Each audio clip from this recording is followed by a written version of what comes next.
Today I am gonna show you how to install Python and run a program.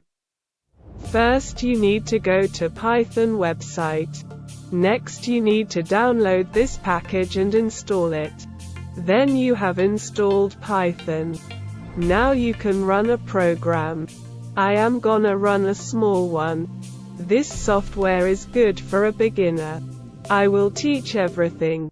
You don't need to worry about anything.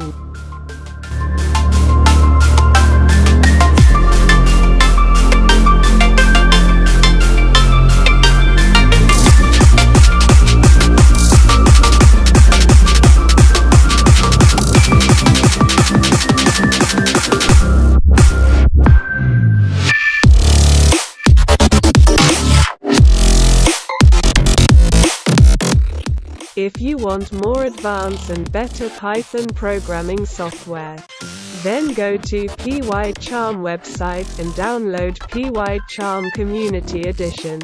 Wait for the download. After that, install the program. A few moments later.